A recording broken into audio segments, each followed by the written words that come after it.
died along the way.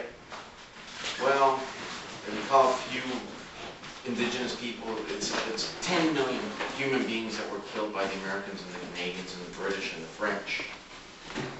That's a lot of people. And if your ancestors were one of those 10 million, the low number incidentally is about 5 million. And then there's a higher number than 10 million, but the agreed-on number by the majority of the people who go into these statistics is 10 million. As far as Mexico and Central America, and again Mexico actually includes this part of the land that we're standing on, there were, the low estimate was 10 million people were killed. The high estimate was 30 million people killed. And again, the number that most people agree on is 23 million people killed. And there are a lot of confusions. That's why I'm going to read from American Holocaust, from the introduction and the preface. Because even though I don't agree with some of the phrasing that he uses in the book, but I think overall he's doing a really good job of bringing the facts out. So I'm going to start reading from David Stannard's American Holocaust. It's gone now, drained, desiccated in the aftermath of the Spanish conquest, but once it was an interconnected complex of lakes high up in the Valley of Mexico that was as long and as wide as the city of London is today.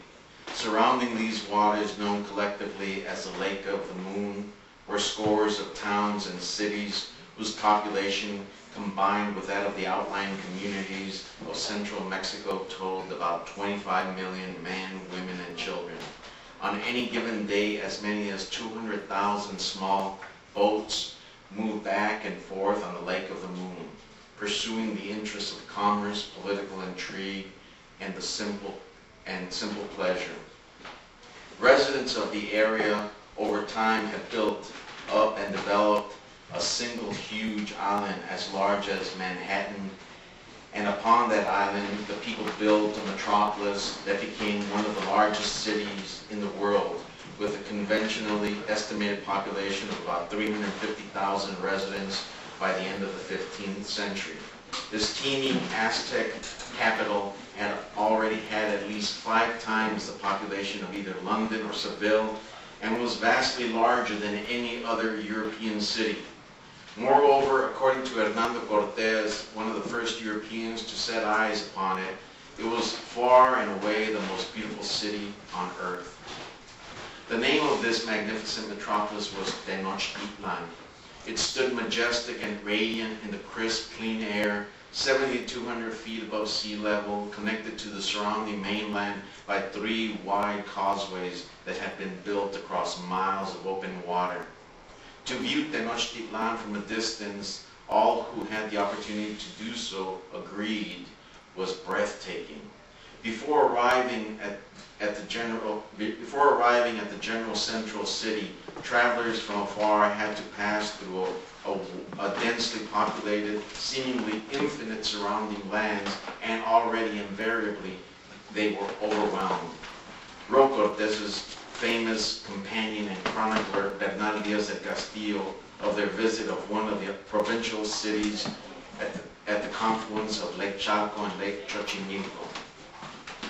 When we entered the city of Ixtapalpa, the appearance of the palaces in which they housed us, how spacious and well built they were, of beautiful stone and cedar wood, and the wood of other sweet scented woods, with great rooms and courts, wonderful to behold, covered with awnings of cotton cloth.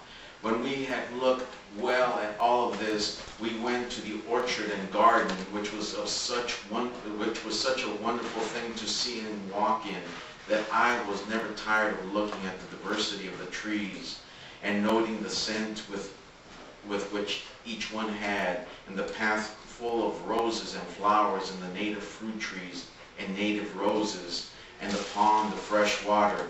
There was another thing to observe, that great canoes were able to pass into the garden from the lake through an opening that had been made so that there was no need for the occupants to land, and all was cemented and very splendid with many kinds of stone monuments with pictures on them, which gave much to think about. Then the birds of many kinds and breeds which came into the pond. I say again that I stood looking at it and thought that never in the world would there be discovered lands such as these. Finally,